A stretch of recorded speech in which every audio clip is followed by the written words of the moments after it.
वस्सलातु वस्सलामु अला सय्यिदिल अंबिया वल मुरसलीन अम्मा बाद फ़ाऊज़ु बिल्लाहि मिनश शैतानिर रजीम बिस्मिल्लाहिर रहमानिर रहीम क़ाल अल्लाहु तबारक व तआला फ़िल क़ुरआनिल मजीद व इन तऊदू नऊद सदक़ल्लाहुल अज़ीम व सदक़ रसूलुहुन नबियुल करीमुल अमीन।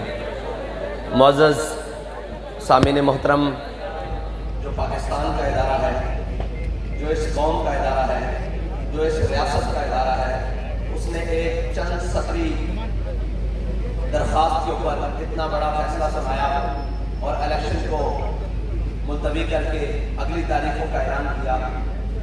शायद उस इदारे के तमाम जिम्मेदारान ने कोई ऐसी बूटी पी रखी है जिसका अभी तक उनको असर नहीं हुआ कि कौम 24 घंटे की होने के करीब है कि कौम उनके दरवाजे पर खड़ी है और उनको पता ही नहीं कि हो क्या रहा है।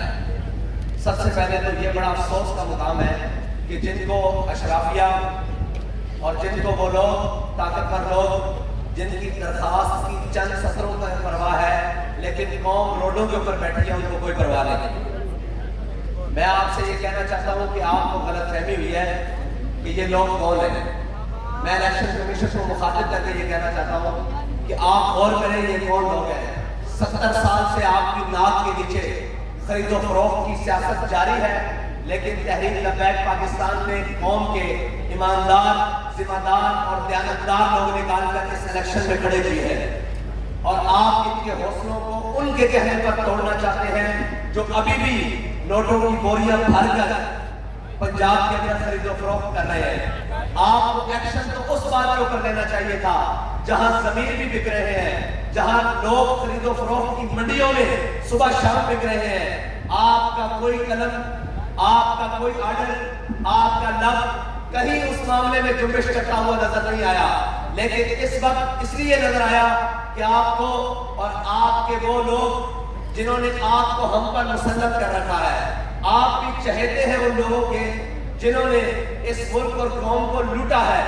आपको नजर नहीं आ रहा कि ये कौम अपनी जेब से खर्च करके ना भत्ता लेकर, ना डकैती मारकर, ना लैंड माफिया के साथ मिलकर, ना बॉर्डर माफिया के साथ मिलकर, हर किस्म के जालिम के साथ मथा लगाकर ये कौम इलेक्शन में उतरी है और कौम के कराची के बेटे इलेक्शन में उतरे हैं। लेकिन आप इनको मायूस करना चाहते हैं तो याद रखिए कि ये मायूस होने वाले नहीं है। अगर इन्हें अपने जिस्म के ऊपर से मास्क भी बेचकर इन जालिमों के खिलाफ खड़ा होना पड़ा, ये इंशाल्लाह खड़े रहेंगे।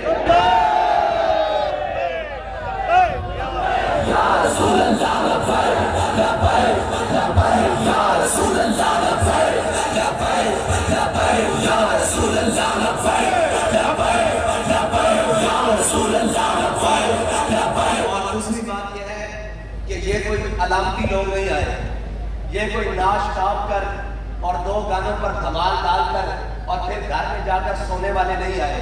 कराची वालों ने बताया है कि हम कौन हैं और हम कैसे गोलियों की बुछाड़ में भी खड़े रहते हैं, कैसे हालात की तुंदही में भी खड़े रहते हैं और ऊपर जो मर्जी मुसल्लत हो जाए, वो इमरान खान की सूरत हो या शहबाज शरीफ की सूरत हो या कोई शरीफ हो या बदमाश हो, किसी किस्म का कोई जालिम हो, हम बिकने वाले भी नहीं हैं और झुकने वाले भी नहीं हैं। और हम इदारों के जरिए कौम के हौसले तोड़ने वालों को ये कहते हैं कि तुम लगा लो जोर, दिल लगाओ, इंशाअल्लाह मैदान में तहरीक लब्बैक पाकिस्तान खड़ी रहेगी।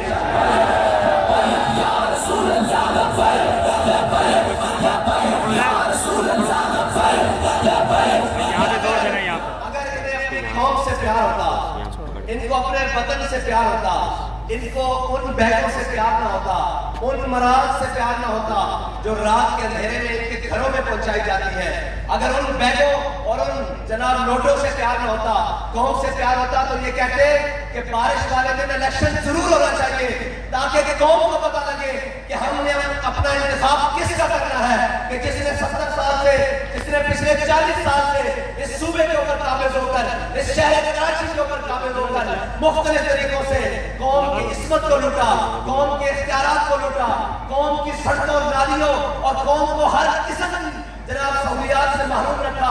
हमने उनको वोट देना है या जो कौम के लिए नई उम्मीद बनकर आए हैं, नई जनाब तकवीयत बनकर आए हैं, नई सोच लेकर आए हैं।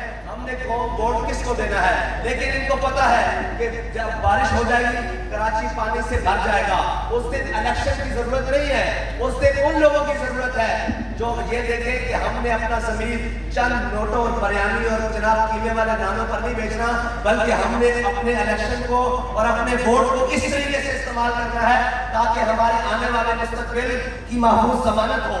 लेकिन अफसोस कि ये कहते हैं बारिश का बहाना बनाकर।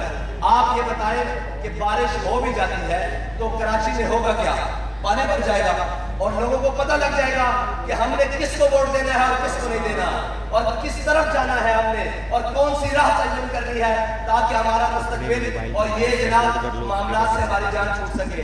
लेकिन क्या करें कि ज़मीर फरोशों से हमने तो समझा था कि शायद इदारे इस मुल्क के खैर खा है, लेकिन हम सच्ची बात है जाती हैसियत में नीचे ग्रास लेवल से लेकर एक हमारे काउंसलर को 1,70,00,000 रुपए तक ऑफर हुई है।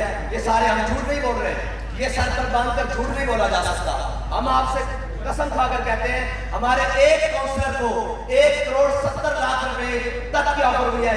आप बैठ जाओ हमारे हाथ में, हम आपको ये पैसे एडवांस देते हैं। लेकिन यार अगर कौम का एक फर्द इन लाखों करोड़ों रुपए के ऊपर लात मारकर मैदान में खड़ा हुआ है तो क्या इदारों का हक बनता है कि उसके जज्बात और उसने जो कुछ भी अपने से खर्च किया है उसको सारा मलिया मेट करके उन अयाशों, उन बदमाशों और उन अशराफिया की मर्जी के फैसले दिए जाएं ताकि उनको पता लगे कि अच्छे लोग आगे ना आ सके और वो लोग आगे ना आ सके जो अपनी जमीन का सौदा नहीं करते। तो मैं ये आपको बताने के लिए आया हूँ, इलेक्शन आप कराओ या ना कराओ, इलेक्शन एक माह बाद कराओ, एक दिन बाद कराओ, हमारा तो मुतालबा है कि वक्त पर कराओ। अगर तुम वक्त से भाग रहे हो तो तुम भागो कहां तक भागते हो, इंशाअल्लाह हम तुम्हारा हर जगह पे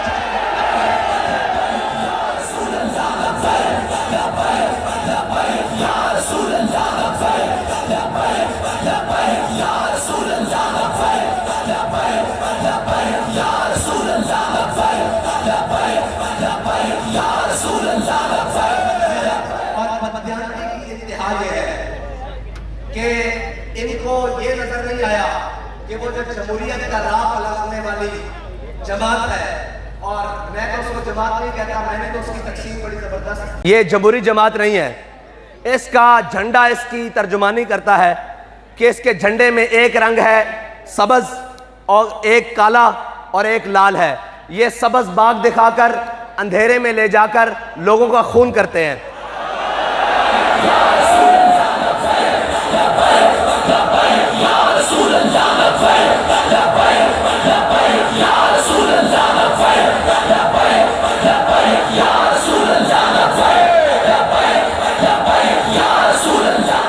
और अगर ये जमहूरियत का राह बलाकने वाले और हर वक्त कहने वाले हम जमहूरी हैं, खुदा की कसम जो रवैया इन्होंने सिंध में हमारे उम्मीदवारान से बरता है वो एक डिक्टेटर का भी नहीं हो सकता। घरों से उठवा लेना, उनके घरों में जाकर उनकी माओ बहनों के सामने बैठ जाना, ये है तुम्हारी जमहूरियत। अगर तुमने इस तरीके से इलेक्शन लड़ना है तो याद रखो लब्बैक वाले इस तरीके में बड़े अच्छे तरीके से मशहूर हैं।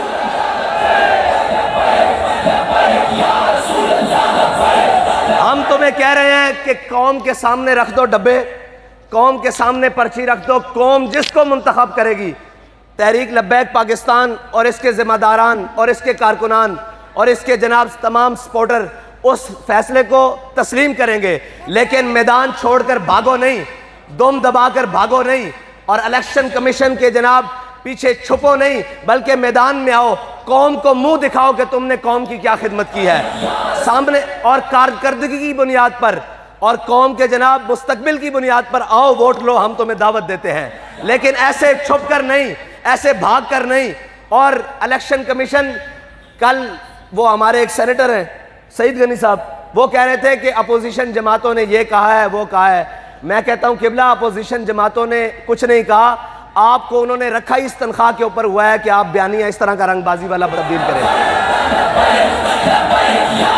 और आप मुख्तलिफ वजीर है जी, वजीर हैं जी सिंध के, सईद गनी साहब वजीर हैं। और मैं उनसे ये कहता हूं कि आपसे वजारत चल गई है जो आप अब इलेक्शन के किस्मत के भी फैसले करने लग पड़े हैं। हमारा एक ही मुतालबा है कि इलेक्शन कमीशन मुनसिफाना और आज़ाद इलेक्शन करवाए। अगर ऐसा नहीं करना तो फिर ये कौम को धोखा मत दिया जाए। एक लिस्ट अपने इस्लामाबाद से जारी किया करो कि हमने इनको मुंतखब कर दिया है, लिहाजा इनके पीछे चलो। वरना इलेक्शन करवाना है तो कौम को बेवकूफ़ ना बनाओ, जमहूरियत के नाम पर कौम को इलेक्शन के नाम पर बेवकूफ़ ना बनाओ। मैं आपको सही बात कह रहा हूँ कि अगर आपने मुनसिफाना तरीके से इलेक्शन न कराए तो इलेक्शन कमीशन के दफ्तर वाले और ये इदारे वाले सोच लें कि इनके दरवाज़ों पर फिर अनकरीब कोई और चीज़ दस्तक दे रही होगी, और जिसका मुतहम्मिल ना ये मुल्क है, ना ये वतन है और ना ये शहर है। इनको इनका हक दिया जाए और इनको इलेक्शन में आज़ाद तरीके से लड़ने दिया जाए, और जिस वक्त में इलेक्शन है उस वक्त के अंदर करवाया जाए। और इतनी नाहली कि आज आप बुला रहे हैं महकमा मौसमियात वालों को, वैसे हमारे यहाँ महकमा मौसमियात वाले कोई और है, उनको बुलाया जा रहा है कि बारिश होगी तो हमें बताएं। आप इतने नाहल थे, एक माह पहले नहीं बुला सकते थे? अच्छा, महकमा मौसमियात रह गया है तो महकमा ज़राअत वालों को भी बुला लें, उनसे भी पूछ लें, शायद उनकी चाहत कोई और हो इलेक्शन करवाने की। अल्लाह के बंदो, इलेक्शन में कौम अपना खून पसीना, अपनी हलाल कमाई, ये वो तो है नहीं जिनके बैग पर टैंकर माफिया खड़ा हो, लैंड माफिया खड़ा हो, या कोई शिकायत हो कौम को कि जनाब ये भत्ताखोर हैं, ये कब्जा ग्रुप हैं। ये कौम अपनी जेबों से खर्च कर कर, सुबह कमाई कर कर, दिहाड़ी की रात को उसके पैना फ्लैक्स और झंडे और इश्तिहार लगाकर अपनी इलेक्शन की कैंपेन लोगों तक पहुंचा रही हैं। आप उनको इस इदारे से और इस इलेक्शन से मायूस करना चाहते हैं तो ये याद रखिए, फिर जब भी पाकिस्तान की इस ज़बू हाली का बात होगी और जब भी पाकिस्तान की और कराची शहर की ज़बू हाली की बात होगी तो सबसे बड़ा जिम्मेदार इलेक्शन कमीशन को ठहराया जाएगा।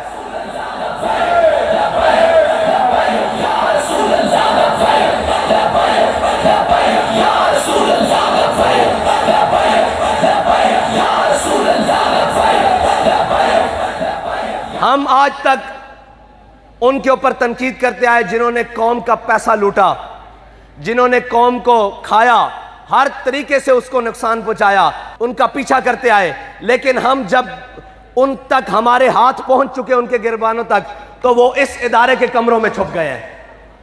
ये बड़े अफसोस की बात है कि जब हमारे हाथ उनके गिरबान और उनके दामन तक पहुंचे तो वो सारे अफराद इस दफ्तर और इस दफ्तर के जिम्मेदारान के पीछे छुप गए हैं।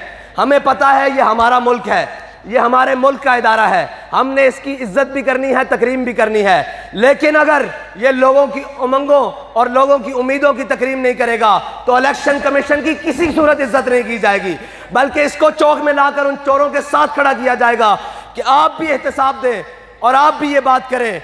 और आपकी नाक के नीचे सेनेट से लेकर एक नीचे काउंसलर तक खरीदो फरोख्त हो रही है, इसका जवाब दे आप हैं। हमने आपको निशानदेही की पंजाब के इलेक्शन में, यहां धांधली हो रही है, यहां धांधली हो रही है, इस पोलिंग स्टेशन में धांधली हो रही है, इसमें आरओ मुलविस है, इसमें एआरओ मुलविस है, इसमें प्रिजाइडिंग ऑफिसर मुलविस है। लेकिन आपका किरदार क्या रहा? आपने उल्टा एफआईआर हम पर काट दी कि जी ये अंदर घुसे हैं। भाई, जो 70 साल में इन चोरों को घुसाए बैठे हैं, क्या हम उनका गिरबान नहीं पकड़ेंगे? पकड़ेंगे उनका गिरबान, और उनको रोडों पर भी घसीटेंगे, और उनको हर जगह। सिर्फ ये नहीं, अगर आपने कराची वालों को कराची का हक ना दिया, मैं वादा करता हूं इस्लामाबाद में भी आपके दफ्तर के बाहर इससे बड़ा मजमा लेकर जाऊंगा।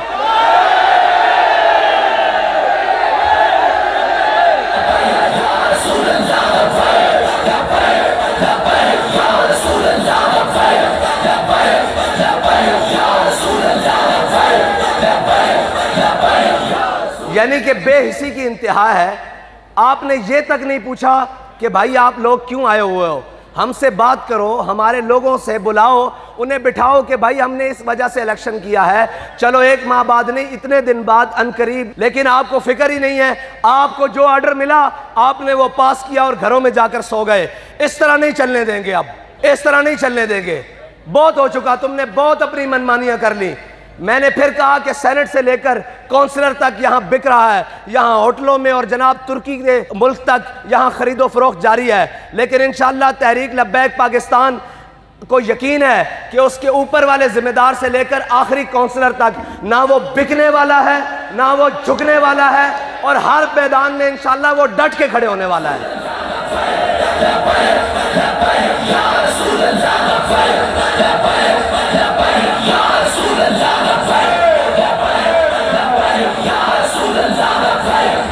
इंशाअल्लाह कराची वाले अपना हक पूरा लेंगे। अब की बार गुलशन वाले अपना हक पूरा लेंगे। कांटों को भी तकसीम करेंगे, फूलों को भी तकसीम करेंगे इंशाअल्लाह। क्या बात है, हमारे हिस्से में 4 आ जाएंगे, आपके हिस्से में 2 कांटे आ जाएंगे, कोई बात नहीं, हम 4 से भी निमट लेंगे, कोई मसला नहीं है। हमने तो ये समझा था कि शायद इस मुल्क के खैर खा और इस मुल्क के इदारे इसके खैर खा हैं, लेकिन हमें अब मालूम हुआ है कि सबसे बड़ी रुकावट इस मुल्क के मुस्तकबिल की तरक्की के लिए इस मुल्क के इदारे हैं, जो गैर जानिबदारी की बजाय उन चोरों का साथ दे रहे हैं जिन्होंने 40 साल पिछले इस सूबे के ऊपर मुसल्लत होकर सिंध के जनाब वो वहाँ डेरकी के सादकाबाद बॉर्डर से लेकर ये कराची के समंदर तक कौम को ज़बूहाल करके रख दिया। कराची जैसा शहर जो पूरे मुल्क को कमाई करके देता है, उसको पानी ना मिले, यार ये दुनिया में कहीं मौजूद है ऐसी बात? क्या कराची आप अपने हमसाया मुल्कों से कुछ सीख लें, कुछ थोड़ी सी शर्म और गैरत सीख लें कि यार हमसे बड़े शहर मौजूद है दुनिया के हमारे हमसाया मुल्क में, लेकिन क्या वहाँ भी पानी का मसला है? पानी और खुराक तो हर इंसान की बुनियादी ज़रूरत है, वो कोई भी हो, किसी रंग, नस्ल, मजहब से ताल्लुक़ रखता हो। पानी और खुराक को रोकना ये तो यजीदियों का काम है, और ये खाना रोकना और पानी रोकना ये तो यजीदियों का काम है। उस दौर में उसने नहर फुरात बंद कर दी थी, आज आपने इस वाटर टैंकर को हमारे ऊपर मुसल्लत कर कर इस पानी की लाइनों को तोड़कर और जनाब इसके अंदर पच लगाकर एक उस तरीके से हमारा पानी रोका हुआ है। तो कहाँ जाएं ये कराची शहर वाले, कहाँ जाएं इस मुल्क में बसने वाले, वो किसके पास फरियाद लेकर जाएं? हम इस उम्मीद से आए थे मैदान में और अभी भी इस उम्मीद से खड़े हैं, इंशाअल्लाह गए नहीं हैं ना जाएंगे। ये याद रखना, हमने कसम खाई हुई है कि मर जाएंगे, जालिम की हिमायत ना करेंगे।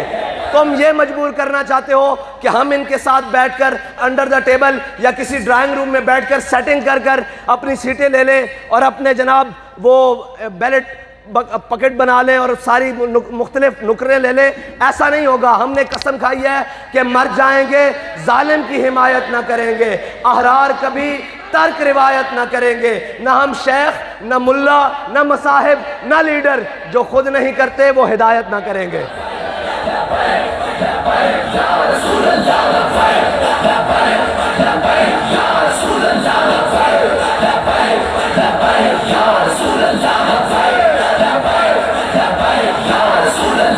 अब हमें समझ आ गई है कि अब इलेक्शन के साथ साथ हमें उन सियासी पार्टियों जो गासिब हैं इस कौम की और इस कौम पर मुसल्लत है, हमें इदारों को भी उनसे आज़ाद करवाना होगा। असल वो जो आज़ादी की जंग लड़ रहे हैं उन्हें पता ही नहीं आज़ादी तो यहाँ से शुरू होने वाली है। हाँ, उसका तो मसला ही नहीं है अमेरिका का, वो उसका तो ज़रूरत नहीं है। उसके जो एजेंट हमारे ऊपर मुसल्लत है, सबसे पहले उनसे आज़ादी की ज़रूरत है। और जिन्होंने इस कौम को लूटा है, खाया है, फिर उन्हीं के साथ खड़े हैं। यार अफसोस की बात है, मैं कराची निकलता हूं, मैंने पॉश एरियाज भी देखे, गली मोहल्ले आखिरी कच्ची आबादियों तक देखे। यकीन जाने ऐसा बुरा हाल पाकिस्तान के किसी शहर का नहीं है जो इस शहर का बनाया हुआ है। और इंशाअल्लाह इस शहर को ऐसा बनाएंगे कि इंशाअल्लाह पाकिस्तान में इस जैसा शहर कोई नहीं होगा इंशाअल्लाह।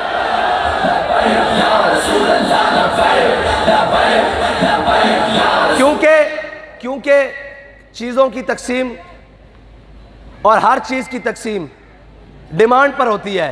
इतना बड़ा शहर हो और उसको पानी मुयस्सर ना हो और उसके बाद एक के इलेक्ट्रिक नुमा बदमाश इदारे को इस शहर पर मुसल्लत कर दिया जाए, वो जब चाहे, जितना चाहे, जिस पर चाहे टैक्स मुसल्लत कर दे। भाई ये कौम है, भेड़ थोड़ी है, रेवड़ थोड़ी है। इंशाअल्लाह अब एहलियाने कराची जाग चुके हैं और अपना हक भी पूरा लेंगे और इनके गिरोबानों में भी हाथ डालेंगे। जहां तक जाना पड़ा, समंदर से लेके खैबर तक जाना पड़ा, इंशाअल्लाह कराची वाले अपना पूरा हक लेंगे इंशाअल्लाह।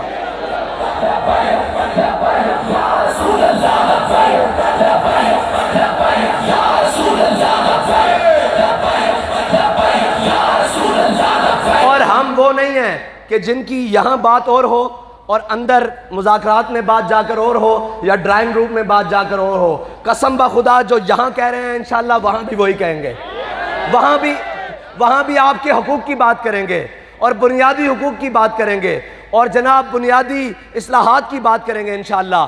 और हमारे MPA साहब और हमारे जितने भी मेंबर कौमी असम्बली हैं, उन आपने देखा है कि हालात जैसे भी हों, जो भी हों, इन्होंने हमेशा हक का अलम बुलंद किया है। आप मुझे बताएं कि उस गिनती को करना क्या है जो अपने लिए वबाल जान बन जाए?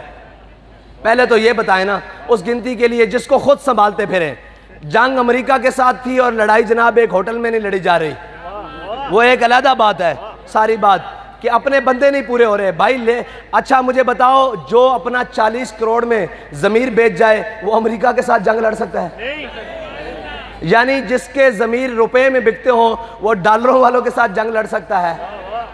डॉलरों वालों के साथ जंग वो लड़ सकते हैं जिनको इन्हीं के पार्टी के लोग और आपके शहर के लोग गाड़ियां भर कर लेकर आए थे हमारे पास और कहने लगे कि आप हमसे कोई जनाब सेटिंग कर लें और ये वो। तो मैंने कहा था भाई आप लेट पहुंचे हो, हमारा सौदा पहले हो चुका है। कहता है हमसे ज़्यादा किसी ने पैसे दिए हैं। मैंने कहा नहीं, हमारे कायद ने हमारा सौदा बाजार मुस्तफ़ा में किया है।